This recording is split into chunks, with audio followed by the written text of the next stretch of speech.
The rain came down in sheets that Thursday night, drumming against the windows of the Blue Anchor diner like restless fingers. Neon signs from across the street painted the wet glass in shades of blue and pink, casting shifting shadows across the worn linoleum floor.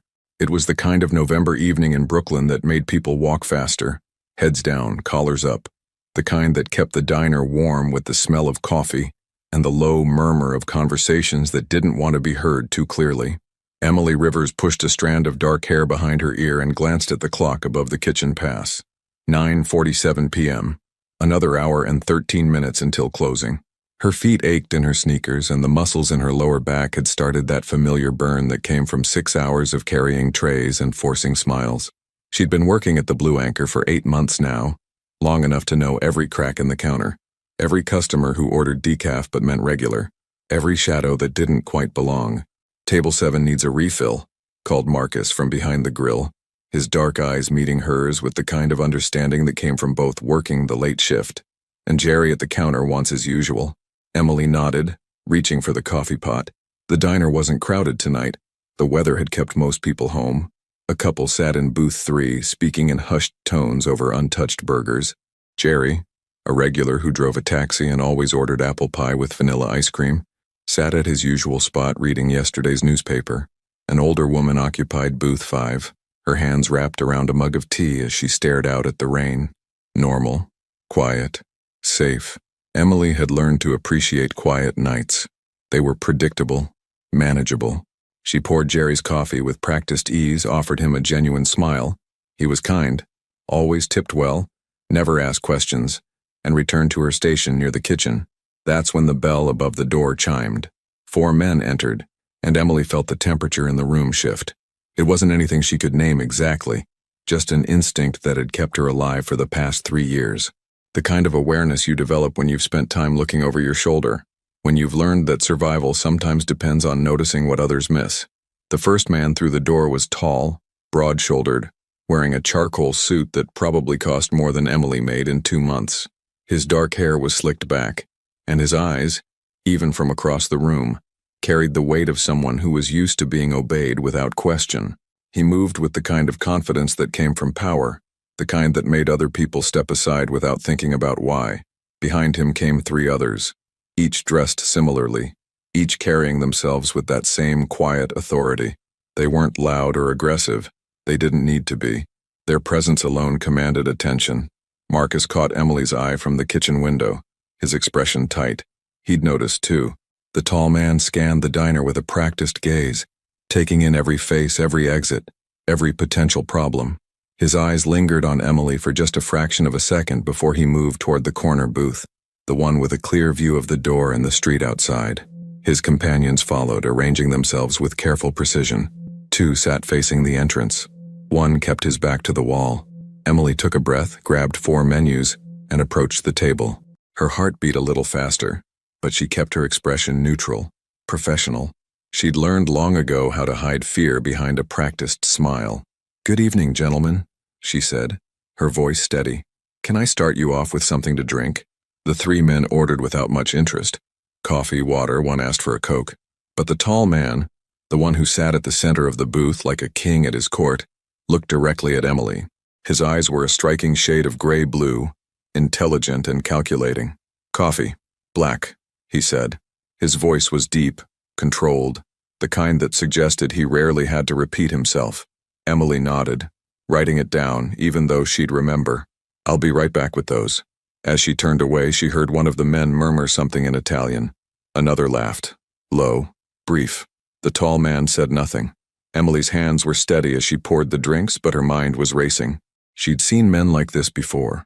3 years ago, in another city, another life. Men who wore expensive suits and carried themselves like the world bent around them instead of the other way around. Men who operated in the spaces between legal and illegal, who made the rules instead of following them. She delivered the drinks, took their orders, steaks, pasta, nothing complicated, and returned to the kitchen to hand Marcus the ticket. "You know who that is?" Marcus asked quietly, his voice barely above a whisper. Emily shook her head, though something in her chest tightened. Marcus leaned closer. "Adrian Moretti. You don't watch the news?" The name meant nothing to Emily, but the way Marcus said it, with a mixture of fear and respect, told her everything she needed to know. He's connected, Marcus continued, glancing toward the booth.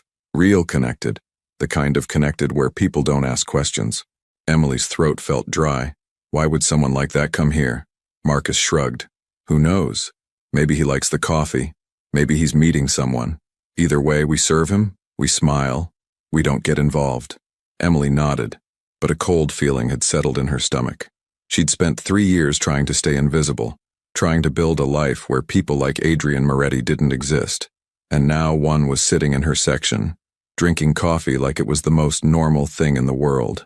The next 20 minutes passed in tense normalcy. Emily served other tables, refilled coffee cups, cleared dishes. The couple in booth 3 paid and left. The older woman asked for her check. Jerry finished his pie and waved goodbye on his way out.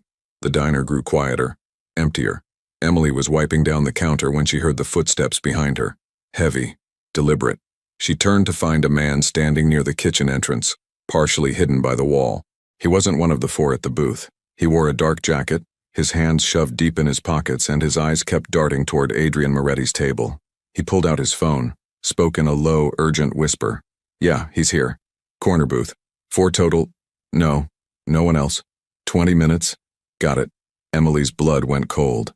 The man ended the call and slipped out the side door that led to the alley. Emily stood frozen, her mind processing what she'd just heard. The tone of that conversation, the urgency, the way the man had been watching Adrian's table.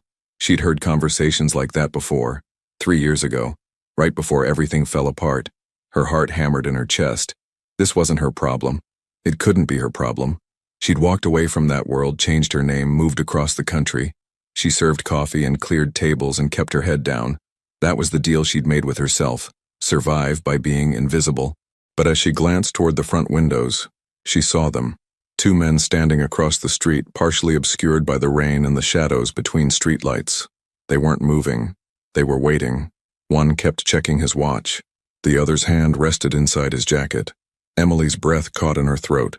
She looked back at Adrian Moretti's table. The 4 men were talking casually, finishing their meals. They had no idea. How could they? They felt safe here, in this quiet diner in this working-class neighborhood. Emily's mind raced through possibilities, through consequences. If she said nothing, if she just kept serving coffee and clearing tables, whatever was about to happen would happen. People would get hurt. Maybe they deserved it. She didn't know their lives, their choices. Maybe this was justice in some form she couldn't understand. Or maybe it was just more loss, more endings. Her hands trembled as she reached for the order pad. She thought about her brother, Danny. She thought about the night she'd tried to warn him and how he hadn't listened. She thought about the funeral she'd watched from a distance, unable to approach, unable to say goodbye because the same people who'd taken him were looking for her too. She thought about the last 3 years of looking over her shoulder, of changing her name, of being afraid, and she made a decision.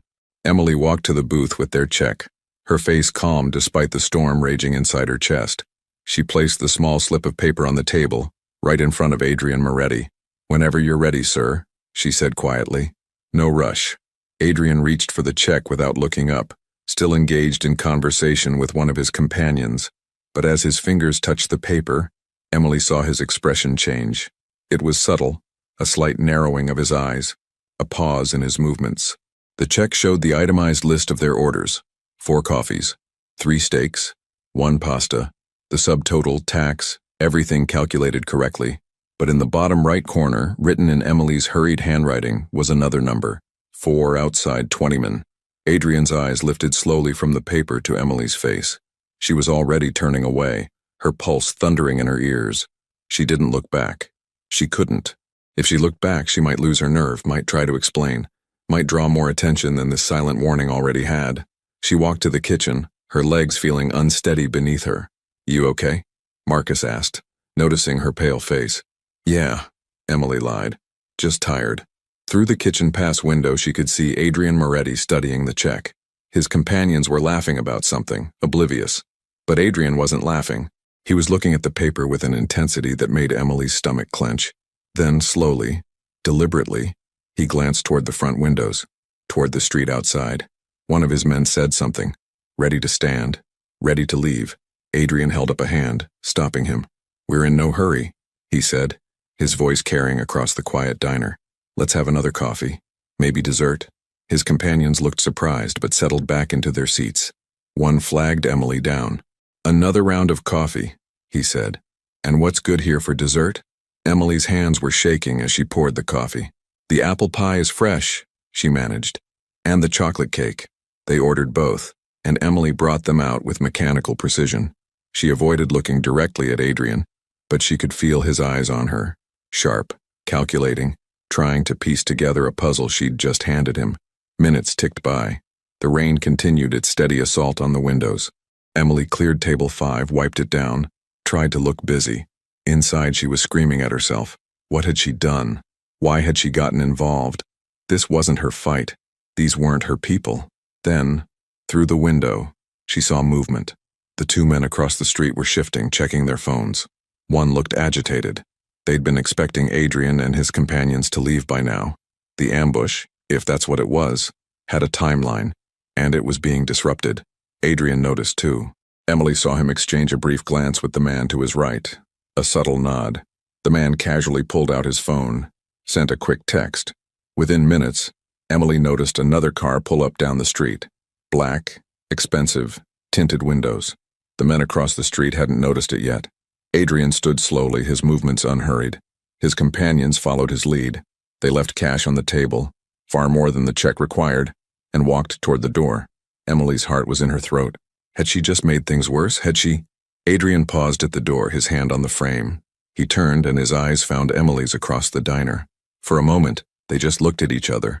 A waitress who'd risked everything to give a warning she didn't owe, and a man who understood the weight of that risk.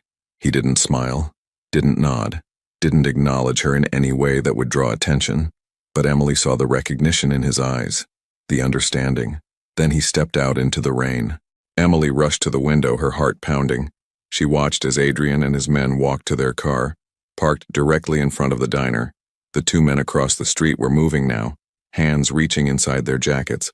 But before they could act, the black car that had arrived moments earlier pulled up alongside them. Doors opened. More men emerged. Adrian's men, Emily realized. There was a tense moment where both groups faced each other across the wet street, rain pouring down between them.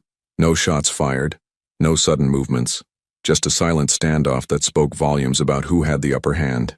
The 2 would-be attackers looked at each other, realized they'd lost the element of surprise, and quickly retreated into the darkness between buildings.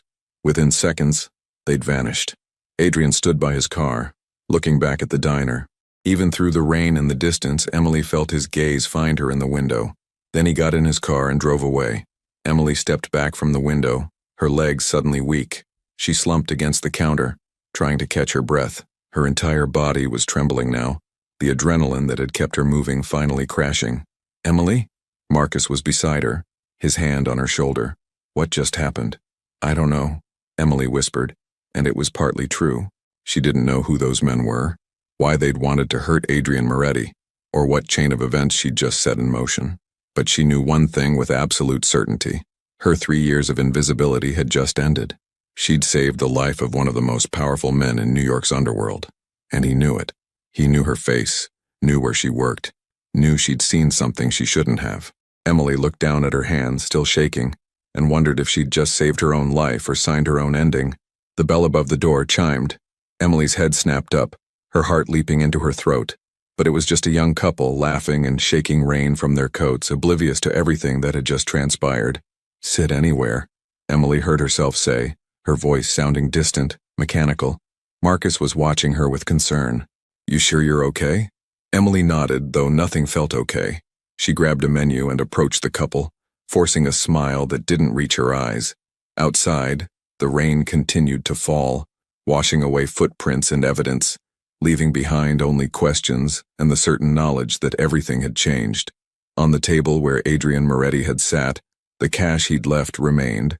Emily would count it later and discover he'd left a $500 tip on a $60 check. But beneath the bills, weighted down and protected from view, was something else. A business card with no name, just a phone number written in clean, precise handwriting. Emily stared at it for a long moment, her mind racing through implications and consequences. She should throw it away. She should forget this night ever happened. She should go back to being invisible. Instead, she picked up the card and slipped it into her apron pocket. Because deep down in a place she didn't want to examine too closely, Emily knew this wasn't over. Whatever she'd started tonight by writing those numbers on a bill, it was only the beginning. The clock above the kitchen read 10:58 p.m. Closing time was 2 minutes away. But for Emily Rivers, the night and everything that would follow had only just begun. Emily didn't sleep that night. She lay in her small apartment in Queens, staring at the water-stained ceiling as shadows from passing headlights crawled across the plaster. The business card sat on her nightstand, a small rectangle of white paper that seemed to pulse with significance in the darkness. 3 times she'd reached for it, and 3 times she'd pulled her hand back. Outside, the rain had finally stopped, leaving the streets slick and reflective under the yellow glow of streetlights. The sounds of the city filtered through her thin walls. Distant sirens, a car alarm, someone laughing on the street below. Normal sounds, safe sounds. But Emily couldn't shake the feeling that everything had shifted beneath her feet.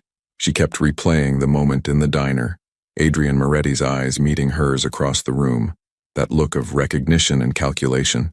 She'd spent 3 years building a life where she was nobody, where she could disappear into the background of coffee shops and city streets, and in one impulsive moment, she'd thrown it all away. When the first gray light of dawn crept through her window, Emily finally gave up on sleep. She showered, dressed in jeans and a sweater, and made coffee that she barely tasted. Her hands were steadier now, but the knot in her stomach remained. Her apartment was small but clean, a studio with barely enough room for a bed, a tiny kitchenette, and a table with 2 chairs she'd found on the street and refinished herself. The walls were bare except for a calendar and a single photograph in a simple frame. The photo showed a younger Emily, maybe 22, standing beside a tall young man with her same dark hair and warm smile. Her brother, Danny. Emily touched the frame gently, her throat tightening. "I'm sorry," she whispered like she did every morning. "I'm so sorry." Danny had been 24 when he'd gotten involved with the wrong people. He'd been trying to make fast money, convinced he could handle himself, certain he was smarter than the system. Emily had warned him. She'd begged him to walk away. But Danny had always been stubborn, always believed he could talk his way out of anything, until the night he couldn't. Emily had been there that night. Not at the scene, but close enough. She'd followed Danny, worried about a phone conversation she'd overheard. She'd watched from a distance as he'd met with men in expensive suits outside a warehouse in Philadelphia. She'd seen the argument, seen Danny try to walk away, seen him realize too late that walking away wasn't an option. She'd hidden in the shadows, her hand clamped over her mouth to keep from screaming, as they'd taken her brother from her. Afterward, when the police had asked questions she couldn't answer without putting herself in danger, she'd realized the truth. She'd seen faces. She could identify people. And in that world, being a witness was the same as signing your own ending. So Emily Rivers had ceased to exist. She'd become Emma Richardson, then Elise Randolph, and finally Emily Rivers again. The name felt safest because it was closest to her real one, easier to remember, harder to slip up on. She'd moved from Philadelphia to Baltimore, then to Boston, and finally to New York. She'd worked cash jobs, stayed off social media, never made close friends. She'd survived by being invisible, until last night. Emily poured her coffee down the sink. It had gone cold while she'd been lost in memory, and grabbed her jacket. She had the early shift at the diner today, starting at 7. Marcus would already be there, prepping for the breakfast rush. The morning air was crisp and clean after the rain. Emily walked the 6 blocks to the subway station, her eyes constantly scanning the street. It was an old habit, one she'd developed in those first terrifying months after Danny's passing. Check behind you. Note the faces. Remember the cars. Always know your exits. Today, those habits screamed warnings she couldn't quite identify. A man in a dark coat stood on the corner, drinking coffee. Was he watching her? Or was she being paranoid? A black car drove past slowly. Coincidence or something more? Emily's pulse quickened, and she forced herself to breathe normally, to keep walking at a steady pace. By the time she reached the diner, her nerves were frayed. She pushed through the door, the familiar bell chiming, and felt a small measure of relief at the sight of Marcus already behind the grill. "Morning," he called, glancing up. Then his expression shifted. "You look terrible. Did you sleep at all?" "Not really," Emily admitted, tying her apron. "Just couldn't shut my brain off." Marcus flipped pancakes with practiced ease. Look, about last night. I don't want to talk about it, Emily said quickly. Emily, those guys. I said I don't want to talk about it. Marcus studied her for a long moment, then nodded.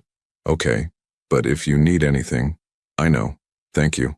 The breakfast rush started at 7:30 and didn't let up until almost 10. Emily threw herself into the work, grateful for the distraction. Coffee cups, plates of eggs and bacon, the familiar rhythms of orders and service. She could almost convince herself that last night had been a strange dream, until she looked up and saw him. Adrian Moretti sat in the same corner booth wearing a different suit but carrying the same aura of controlled power. He was alone this time, reading a newspaper, a cup of coffee steaming on the table in front of him. Emily's heart stopped. Marcus saw him at the same moment. Oh no, he muttered. Emily, I see him, she said quietly. Her mouth had gone dry. I'll handle it. Maybe I should. Marcus, please, I'll handle it. She took a breath, grabbed the coffee pot, and walked to the booth. Her hands were shaking again, but she kept them steady through sheer force of will. Good morning, she said, her voice betraying only a slight tremor. Would you like a refill? Adrian looked up from his newspaper. In the morning light, she could see him more clearly. The sharp line of his jaw, the slight stubble he hadn't bothered to shave, the intelligence in those gray-blue eyes. He was younger than she'd thought, maybe mid-30s, and handsome in a way that was almost unsettling. Please, he said, sliding his cup toward her. And perhaps we could talk? Emily's hand froze mid-pour. I'm working. I can wait until your shift ends. That's not a good idea. Miss Rivers. He said her name with careful precision, and Emily felt the ground shift beneath her. He knew her name. Of course he knew her name. Men like Adrian Moretti didn't leave loose ends. We need to talk about last night. There's nothing to talk about, Emily said, finishing pouring his coffee. You ordered food. I served it. That's all. We both know that's not all. Emily set the coffee pot down on the table, her patience fraying. Around them, the diner buzzed with morning conversation. Oblivious, normal. She leaned in slightly, keeping her voice low. Look, I don't know who you are or what you do, and I don't want to know. I saw something. I made a choice. That's the end of it. Please, just let it be the end of it. Adrian regarded her silently for a moment. When he spoke, his voice was quiet but firm. The men who were waiting outside last night, they weren't there by accident. They were there to make sure I didn't leave that diner alive. You prevented that, which means you saved my life, Miss Rivers, and I don't take that lightly. I don't want your gratitude. I'm not offering gratitude. I'm offering protection. Emily laughed. A short, bitter sound. Protection? From who? From you? From them. The people who wanted me gone. Because if they were watching me, they were watching the diner, which means they saw you give me that warning. The words hit Emily like ice water. She'd been so focused on the immediate danger on the moment that she hadn't thought about the aftermath, hadn't considered that someone might have been watching from a different angle, might have seen her write those numbers, might have understood what she'd done. You're trying to scare me, she said, but her voice wavered. I'm trying to tell you the truth. Adrian's expression was serious, almost gentle. You put yourself on their radar when you put yourself on mine, and these aren't people who forgive or forget. Emily's legs felt weak. She pulled out the chair across from him and sat down without thinking. Why would they care about me? I'm nobody. You became somebody the moment you interfered. Adrian paused, seeming to choose his words carefully. In my world, Miss Rivers, loyalty is currency. You showed loyalty to someone you didn't know, for reasons I still don't understand. That makes you either very brave or very foolish. Either way, it makes you interesting. And interesting people attract attention. Emily's mind was racing. This couldn't be happening. She'd been so careful, so cautious. One moment of conscience, and everything was falling apart. What do you want from me? She asked finally. I want to understand why. Why did you warn me? Emily looked away, her jaw tight. How could she explain it? How could she tell him about Danny, about the guilt she carried? About the 3 years she'd spent wondering if things might have been different if someone had warned her brother. I heard someone on the phone, she said instead. Saw people waiting outside. It didn't seem right. That's all. That's not all.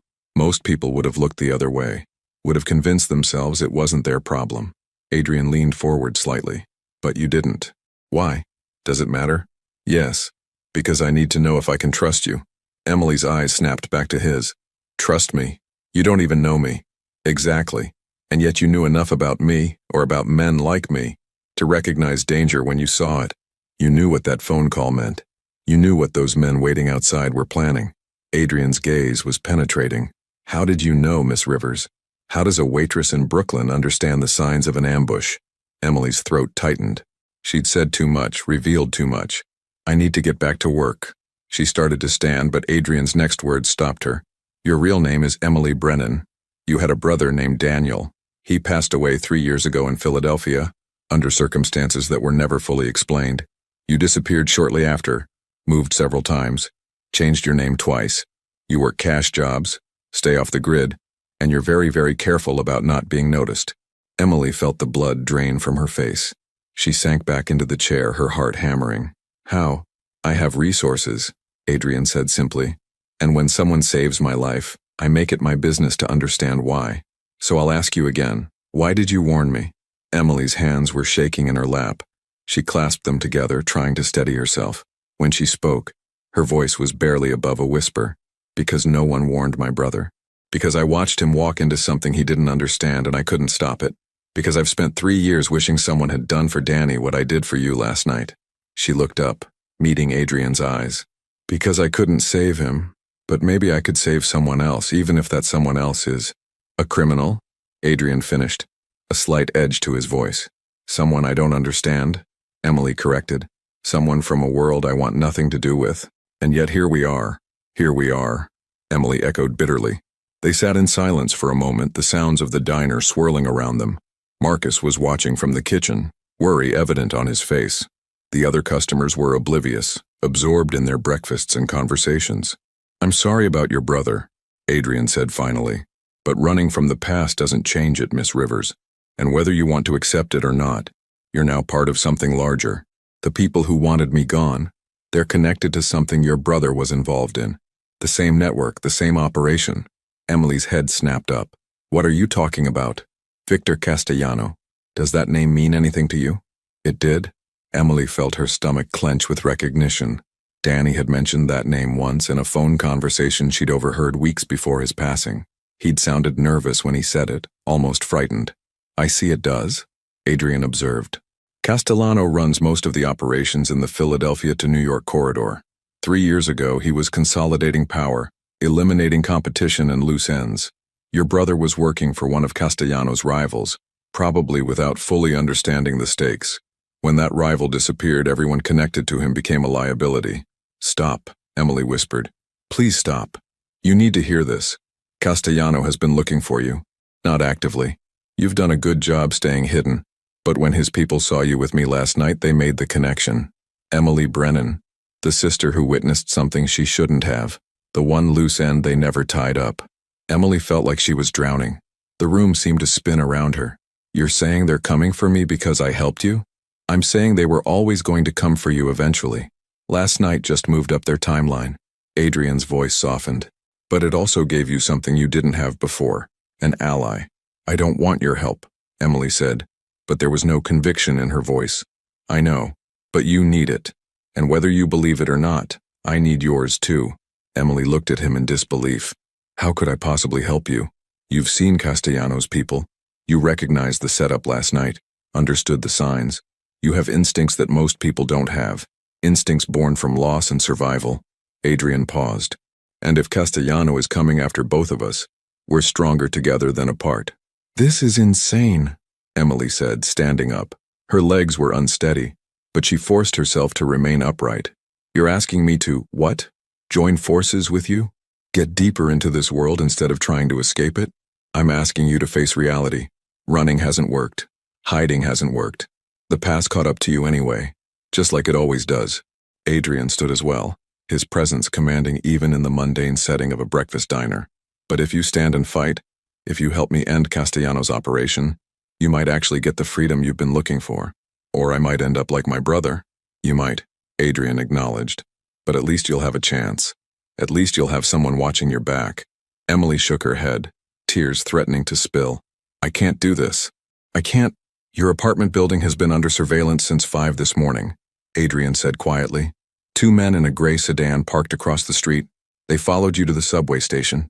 My people intervened, redirected them, but they'll be back. Castellano knows where you live, Miss Rivers. He knows where you work. He knows your routine. The tears came then, hot and angry. Emily wiped them away roughly.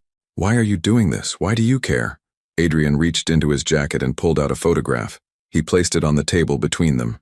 It showed a young woman, maybe 19, with long dark hair and a bright smile. She was standing in front of a university building holding books. My sister Isabella, Adrian said. She was studying pre-med. She wanted to be a doctor, help people. 7 years ago, she witnessed something she shouldn't have. A meeting, an exchange. She didn't even fully understand what she'd seen, but it didn't matter. Castellano's people found her anyway. Emily looked at the photograph, then at Adrian. His expression was carefully controlled, but she could see the pain beneath it. She tried to run, Adrian continued. Tried to hide just like you did. She made it 3 months before they found her. By the time I got there, he paused, his jaw tightening. I was too late.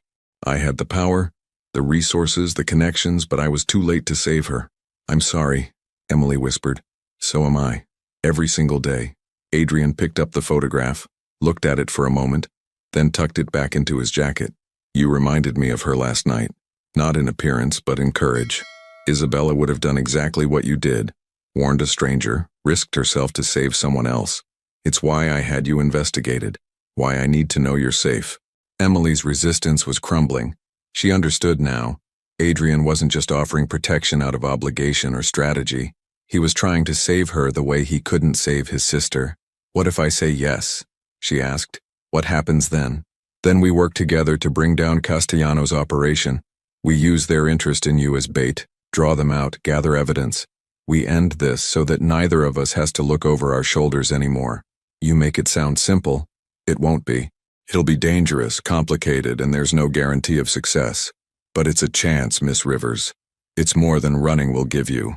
Emily looked around the diner, at Marcus watching from the kitchen, at the customers eating their breakfasts, at the ordinary world she'd been trying so desperately to remain part of. Then she looked back at Adrian Moretti, at this man from a world she'd sworn to avoid, offering her a way forward instead of another escape. I need time to think, she said finally. You have until tonight. My people will keep watch on your apartment. Make sure Castellano's men don't get too close. But by tonight, you need to decide. Run again, and hope you make it longer than 3 months, or stand and fight with someone who understands what you're up against. Adrian pulled out his wallet and left money on the table. Again, far more than the coffee cost. He started toward the door, then paused. My sister's name was Isabella, he said without turning around. But her friends called her Izzy. She used to say that running from problems just meant they'd catch you when you were too tired to fight back. I didn't understand what she meant until it was too late. He walked out into the bright morning, leaving Emily standing beside the booth, her mind churning with impossible choices. Marcus appeared at her elbow. Emily, what just happened? I don't know, she said honestly. I really don't know. But that wasn't entirely true. She did know. She knew that her 3 years of running had just come to an end. She knew that the past she'd been fleeing had finally caught up, and she knew that for the first time since Danny's passing, someone was offering her a chance to fight back instead of hide. The question was whether she had the courage to take it. Emily looked down at the money Adrian had left, and saw something else beneath the bills. A key card with an address written on it. A safe house, she realized. A place to go if she decided to accept his offer. She picked up the card, turned it over in her fingers. Then, before she could talk herself out of it, she slipped it into her apron pocket next to the business card from the night before. I need to take a break, she told Marcus. Emily, just 15 minutes. Please. She walked out the back door into the alley behind the diner, breathing in the cool morning air. The sun was fully up now, warming the city, burning off the last traces of rain. It was going to be a beautiful day. Emily pulled out her phone and dialed a number she hadn't called in 3 years. It rang 4 times before someone answered. Philadelphia Police Department, Detective Morrison speaking. Detective, Emily said, her voice steady despite her racing heart. This is Emily Brennan. I have information about the Victor Castellano organization, and I'm ready to talk. There was a long pause on the other end. Miss Brennan, we've been looking for you for... I know, I'm sorry, but I'm ready now. I have names, faces, details about an operation that's about to happen. But I need protection. Real protection. We can arrange that. Where are you? Emily looked at the key card in her hand, at the address written there. She thought about Adrian Moretti, about his sister Isabella, about her brother Danny. She thought about 3 years of running and how tired she was of looking over her shoulder. "I'll call you back with details," she said. "But detective, this is going to be bigger than just me. I'm going to need you to trust me, even when it doesn't make sense. Miss Brennan, 24 hours. I'll have everything you need in 24 hours. She ended the call before he could respond, her hands shaking but her mind clear. She wasn't going to run anymore. She wasn't going to hide. But she also wasn't going to blindly trust Adrian Moretti, no matter how sympathetic his story. She was going to do this her way, careful, strategic, with backup plans in place. Emily Rivers walked back into the diner, tied her apron, and returned to work. But inside, everything had changed. She wasn't a scared girl hiding from her past anymore. She was someone who was about to take her life back, and nothing, not Castellano, not Adrian, not anyone, was going to stop her. The safe house was nothing like Emily expected. She'd imagined something dark and industrial, a warehouse maybe, or a basement somewhere in the forgotten corners of Brooklyn. Instead, Adrian had sent a car to pick her up after her shift, and it had driven her across the Verrazano Bridge to a quiet residential street in Staten Island. The house was a modest 2-story colonial with a well-kept lawn and flower boxes in the windows. It looked like somewhere a family might live, not a hiding place for someone running from dangerous people. "This is it?" Emily asked as the driver opened her door. "Mr. Moretti believes the best hiding places are the ones that don't look like hiding places," the driver said. His name was Thomas and he'd been polite but professional during the drive. "You'll be safe here." Emily grabbed her backpack, hastily packed with clothes, toiletries, and the few things she couldn't leave behind, and followed Thomas to the front door. He unlocked it with a key code and stepped inside, gesturing for her to follow. The interior was surprisingly comfortable.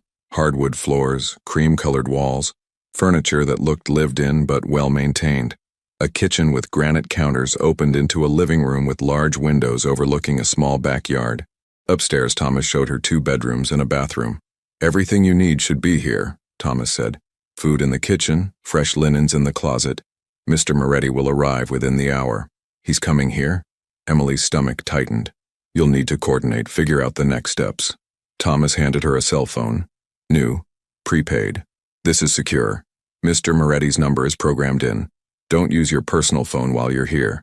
After Thomas left, Emily stood in the middle of the living room feeling displaced. 24 hours ago, she'd been serving coffee and counting tips. Now she was in a safe house, waiting to strategize with a man whose world she didn't understand, about an enemy she'd been running from for 3 years. She thought about the call she'd made to Detective Morrison. She hadn't told Adrian about it. Wasn't sure if she should. Could she trust the police to protect her? Could she trust Adrian? Could she trust anyone? Emily was unpacking her backpack in the upstairs bedroom when she heard the front door open. Her heart jumped, but she forced herself to stay calm. She walked to the top of the stairs and looked down. Adrian stood in the entryway removing his jacket. He looked different in casual clothes, dark jeans and a navy sweater that made his eyes look even more striking, less intimidating, more human. "Miss Rivers," he said, looking up, "I hope the accommodations are acceptable." "It's fine," Emily said, descending the stairs. "Better than I expected, actually." "Good. We need to talk strategy." They sat at the kitchen table, and Adrian spread out several documents, photos, names, addresses. Emily recognized some of the faces from 3 years ago, though she'd never known their names. "This is Castellano's network," Adrian explained. "He has operations throughout the East Coast, but his base is in Philadelphia. The people who were waiting for me outside the diner work for his lieutenant, Marco Santos." Emily's breath caught. "I know that name. Danny mentioned him. Your brother was working low-level jobs for Santos, probably without understanding the full scope of what he was involved in. When Santos's previous boss was eliminated by Castellano, everyone connected became a risk. Your brother was in the wrong place at the wrong time, and now I am too," Emily said quietly. "Now you have information they want erased," Adrian corrected. "But that also makes you valuable. You can identify people, testify to activities. That's leverage." "Leverage for what?" "For bringing down Castellano's operation. I've been working toward this for years, gathering evidence, building cases, working with federal investigators. But Castellano is careful. He insulates himself with layers of people who take the fall for him. To truly end this, we need someone who can connect the dots from the inside. Emily shook her head. I'm not from the inside. I'm just someone who saw too much.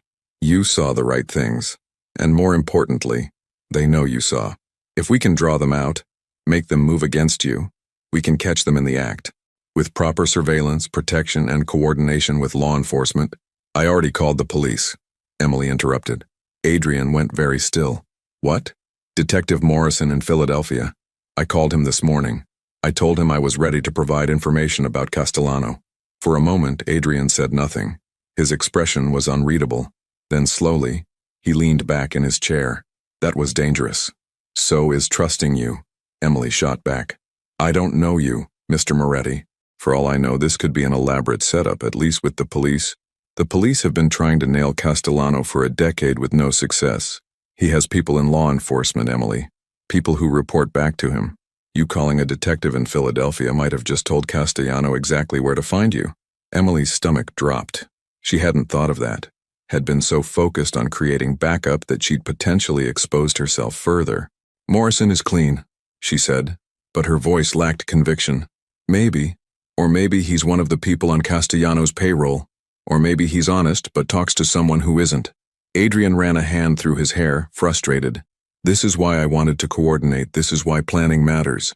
I don't need your permission to protect myself, Emily said, anger flaring. I've been doing it for 3 years without your help. And how's that been working out?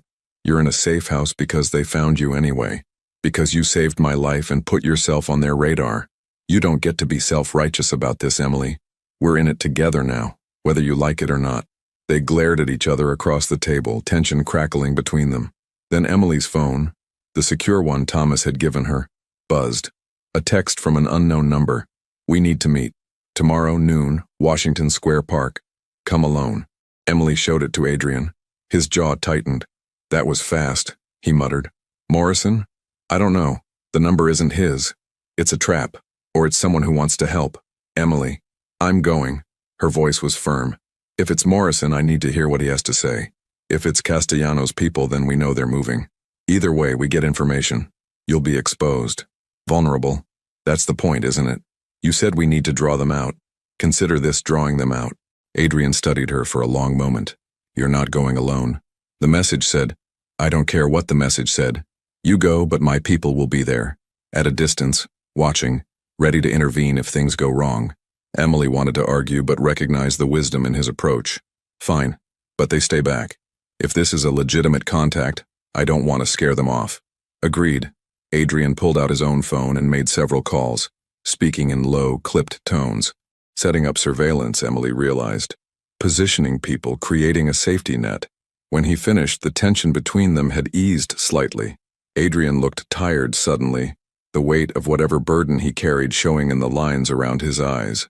Why are you really doing this? Emily asked quietly. And don't tell me it's just about your sister. There's something more. Adrian was silent for a long moment. When he spoke, his voice was softer than she'd heard it before. Castellano took everything from me.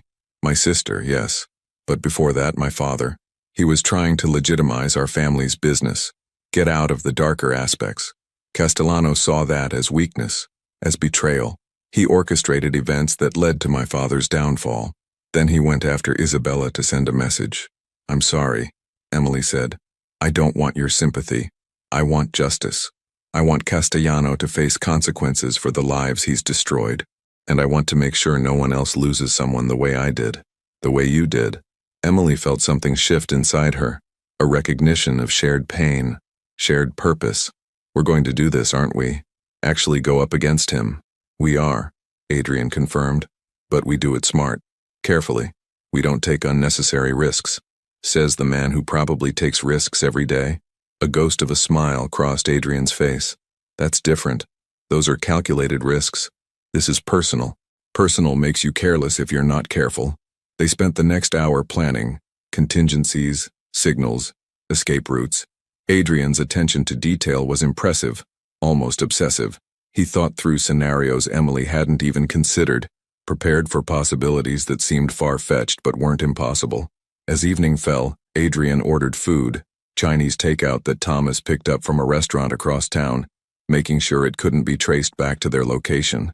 They ate in the kitchen, the conversation shifting to safer topics. Emily learned that Adrian had studied business at Columbia, that he appreciated jazz music and old movies, that he'd traveled extensively through Europe. "You're not what I expected," Emily admitted. "What did you expect? Someone harder, I guess. More intimidating. I can be both those things when necessary, but I'm also just a person, Emily. Someone trying to navigate complicated circumstances and doing the best I can."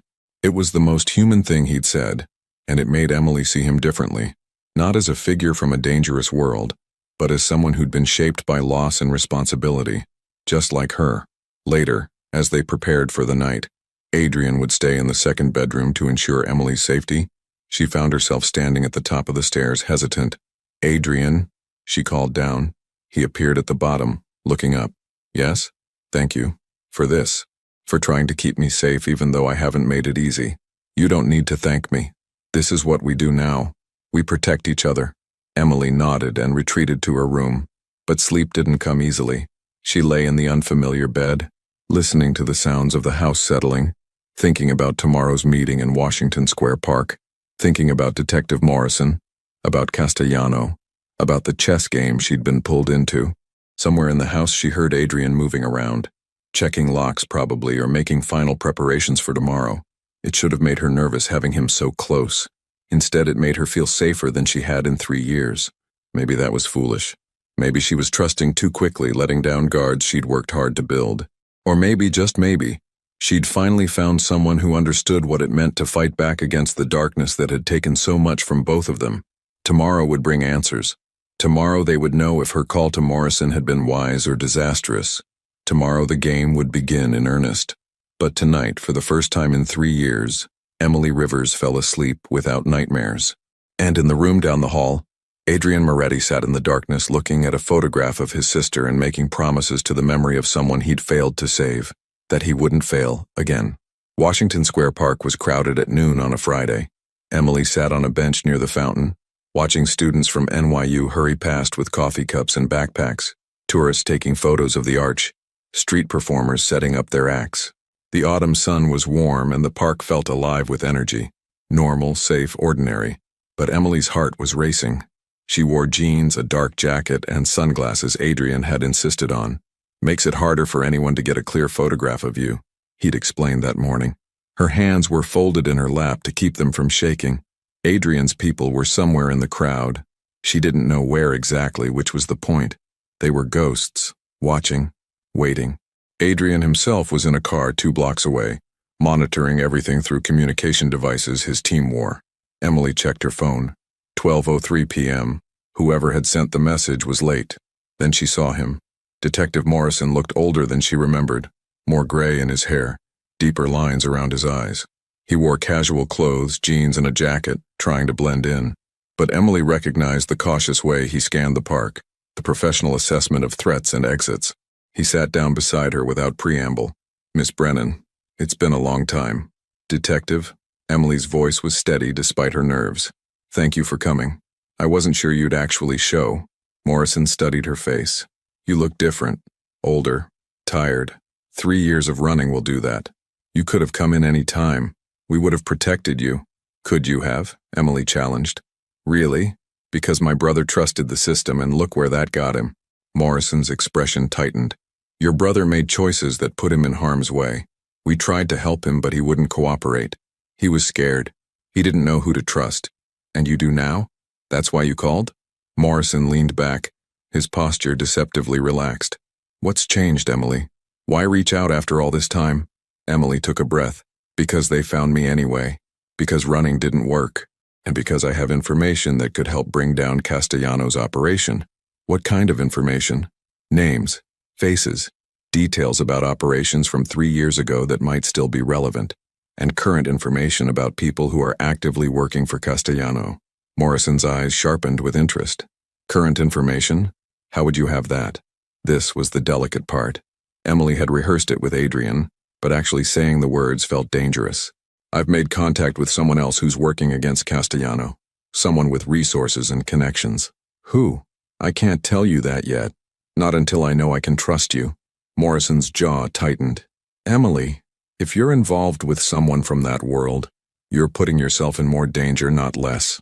These people are trying to survive just like me, and they have a better track record of protecting their own than the police do. That's not fair. Maybe not. But it's true. Emily softened her tone. Look, detective, I want to help. I want Castellano to face consequences for what he's done. But I need guarantees. Real protection. Not witness protection where I disappear and hope they never find me. I need this to end. Morrison was quiet for a long moment, watching the crowds move past. What you're talking about, actively going after Castellano rather than just hiding from him, that's incredibly risky. Even with protection, there's no guarantee of success. I know, but I'm tired of being afraid. I'm tired of looking over my shoulder, changing my name, losing years of my life to fear. If I'm going to be in danger anyway, I'd rather face it head on. Brave words. But bravery gets people hurt when it's not backed by proper planning. Morrison turned to face her fully. If I bring you in, if I offer official protection, you need to tell me everything, including who you've been working with. I need 24 hours to coordinate with my contact to make sure we're all on the same page. Then I'll give you everything. Emily, 24 hours, detective. That's not negotiable. Morrison studied her face, then nodded slowly. All right, 24 hours. But if I sense for 1 second that you're playing games, that you're being manipulated by someone with their own agenda, I'm not. I promise. Morrison stood, reaching into his pocket. He pulled out a different phone, not his service phone, Emily noticed. This number reaches me directly, secure line. When you're ready to talk, call me on this. Don't use your regular phone. Emily took the number, memorizing it. Thank you. Don't thank me yet. We haven't accomplished anything. Morrison looked around the park one more time. Be careful, Emily. The fact that they found you after 3 years means they have resources and patience. Those are dangerous combinations. He walked away, disappearing into the crowd. Emily sat for a few more minutes, letting her heart rate settle, making sure no one was watching her with unusual interest. Then she stood and walked toward the park's east exit, following the route she and Adrian had planned. She was 2 blocks away when a car pulled up beside her. Adrian's car. The door opened, and she slid inside. How did it go? Adrian asked immediately. He wants everything in 24 hours. Names, connections, all of it, including information about you. Adrian nodded as if he'd expected this. And you told him? I told him I needed to coordinate with my contact first. Bought us time. Good. Adrian pulled into traffic, his eyes constantly checking mirrors. My people didn't spot any obvious surveillance, but that doesn't mean it wasn't there. Castellano's people are professionals. So what do we do now? Now, we make the final preparations. Morrison is clean. I had him checked out years ago. He's one of the few honest cops still working these cases. If we bring him in fully, give him what he needs, he can coordinate with federal prosecutors, build a case that will actually stick. And what happens to you? Emily asked. You're not exactly on the right side of the law either. Adrian's smile was thin. I've made arrangements. Immunity for testimony, protection for cooperating. I've been planning my exit from this life for years, Emily. Your situation just accelerated the timeline. Emily studied his profile as he drove. You're really going to walk away? Just like that? It's never just like that. There will be consequences, obligations, people who feel betrayed. But yes, I'm walking away. My father wanted legitimacy. My sister wanted me to have a normal life. It's time I honored those wishes. They drove in silence for a while, navigating through Manhattan traffic. Emily watched the city pass by. The buildings, the people, the endless motion of urban life. Somewhere out there, Castellano's people were planning, strategizing, trying to eliminate the threats Emily and Adrian represented. I'm scared, Emily admitted quietly. Good. Fear keeps you alert. It's when you stop being scared that you make mistakes. Adrian glanced at her. But you're not alone in this. Remember that. They returned to the safe house, where Adrian's team had gathered. Thomas and 3 others Emily hadn't met before. They were professional, efficient, spreading documents and equipment across the dining room table. We have confirmation that Castellano knows about the meeting in the park, Thomas reported. He has people trying to identify who Morrison met with, but they lost track when Emily left the area. Good. Adrian turned to Emily. For the next 24 hours, you stay here. No going outside, no contact with anyone except this team and Morrison. We're going to compile everything we have. Names, dates, transactions, connections. Build an airtight case. Emily nodded and joined them at the table. For hours they worked, Emily providing details about what she'd witnessed 3 years ago, Adrian and his team filling in the larger picture with their own intelligence. Slowly, a comprehensive picture emerged. Castellanos' network, his operations, his vulnerabilities. As evening fell, Adrian ordered everyone except Emily to leave. "Get some rest," he told his team. "Tomorrow is going to be intense." After they left, the house felt quiet, almost peaceful. Emily sat at the kitchen table, exhausted but wired. Adrian made coffee. Real coffee, not the cheap diner kind Emily was used to. "Thank you," she said as he handed her a mug.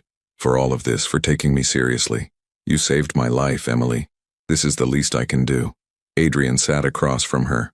"But beyond that, you remind me that there are still people worth fighting for.